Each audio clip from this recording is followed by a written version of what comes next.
नमस्कार। आज हम एक बड़े ही दिलचस्प कानूनी मामले पर बात कर रहे हैं।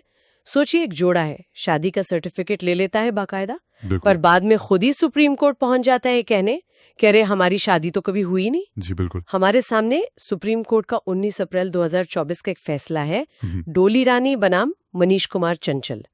और मजे की बात ये कि दोनों पेशे से पायलट है। तो चलिए आज इसी केस की तह में जाते हैं और ये समझने की कोशिश करते हैं कि हिंदू मैरिज एक्ट के तहत शादी असल में कब वैलिड मानी जाती है। क्या सिर्फ वो कागज का टुकड़ा, वो सर्टिफिकेट काफी है, या फिर रस्में निभाना वो जरूरी है? बिल्कुल। और ये मामला ना हिंदू विवाह की वैलिडिटी मतलब उसकी वैधता से जुड़े दो जरूरी सेक्शन हैं।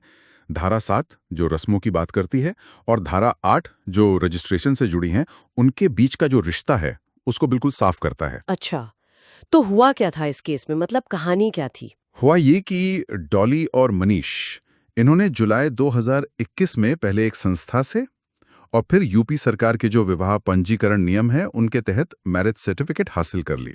ओके, जुलाई 2021 में सर्टिफिकेट्स मिल गए। जी, पर उनकी जो प्रॉपर ट्रेडिशनल हिंदू रीति रिवाज से शादी होनी थी वो अक्टूबर 2022 के लिए तय हुई थी, लेकिन वो कभी हुई नहीं।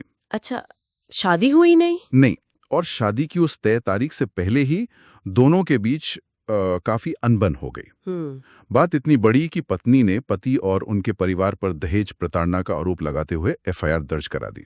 ओह, और दूसरी तरफ पति ने पटना की फैमिली कोर्ट में तलाक का केस फाइल कर दिया। बाप रे, मतलब सर्टिफिकेट हाथ में, शादी हुई नहीं और मामला एफआईआर और तलाक तक पहुंच गया। तो फिर ये सुप्रीम कोर्ट कैसे पहुंचा? में आई तो सुनवाई के दौरान दोनों पार्टियां एक समझौते पर आ गईं। अच्छा, समझौता? जी, और ये बहुत बहुत अहम मोड़ था।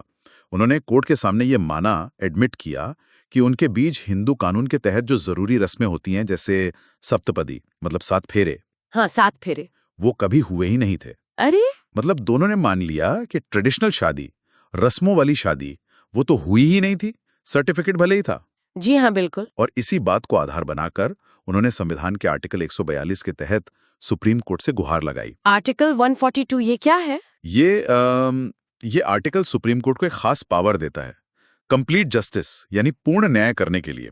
तो उन्होंने अपील की कि कोर्ट इस आर्टिकल का इस्तेमाल करके उनकी ये जो कथित शादी है उसे शून्य घोषित कर दे, मतलब जैसे कभी हुई ना हो। ओके। और सारे सर्टिफिकेट्स रद्द कर दिए जाएं, और साथ ही जो भी केस एक दूसरे के खिलाफ चल रहे हैं, तलाक वाला, गुजारा भत्ता का और वो दहेज वाली एफआईआर, वो सब भी खत्म कर दिए जाएं। अच्छा, तो मतलब वो चाह रहे थे कि कोर्ट सब कुछ रद्द करके उन्हें वापस उसी स्थिति में ले आए जैसे वो शादी से पहले थे। एग्जैक्टली। तो कोर्ट ने क्या कहा? क्या सर्टिफिकेट को बिल्कुल ही नजरअंदाज कर दिया? आखिर वो एक सरकारी दस्तावेज है ना? हाँ, है ना?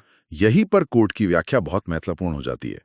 कोर्ट ने बहुत साफ कहा कि हिंदू मैरिज एक्ट की धारा 7 सेक्शन 7 के तहत शादी का सोलमनाइजेशन यानी विधि पूर्वक संपन्न होना अनिवार्य है। विधि पूर्वक संपन्न होना मतलब ये कि शादी के लिए जो भी जरूरी पारंपरिक रस्में हैं, रीति रिवाज हैं, वो पूरे होने चाहिए।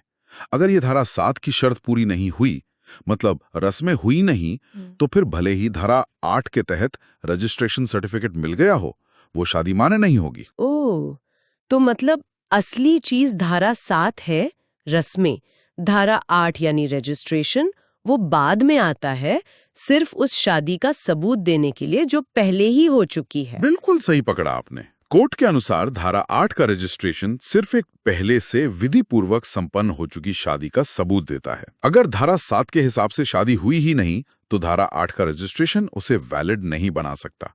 वो सिर्फ एक रिकॉर्ड है, शादी का आधार नहीं। ये तो बहुत बड़ी बात है, क्योंकि आजकल कई बार ऐसा सुनने में आता है, कोर्ट ने भी शायद इस पर कुछ कहा, कि लोग खासकर युवा जोड़े बस सुविधा के लिए, हाँ, जैसे वीजा वगैरह के लिए, बिना रस्मों के ही शादी रजिस्टर करवा लेते हैं। जी। कोर्ट ने इस ट्रेंड पर चिंता जताई।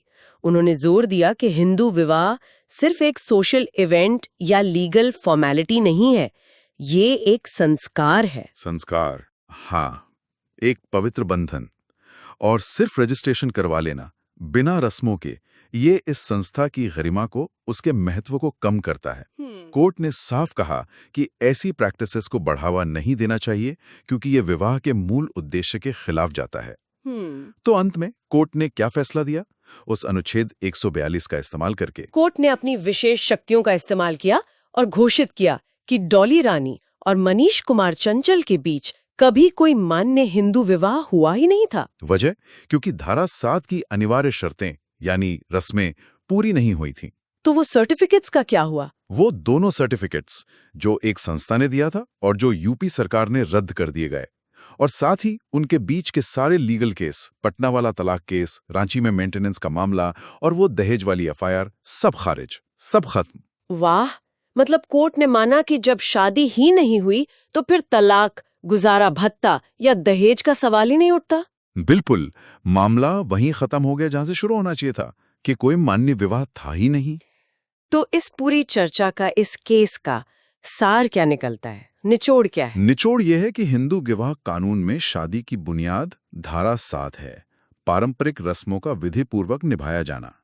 धारा 8 का रजिस्ट्रेशन सर्टिफिकेट अपने आप में शादी का सबूत नहीं है, वो सिर्फ एक पहले से हो चुकी मान्य शादी को दर्ज करने का उसका एक प्रमाण है।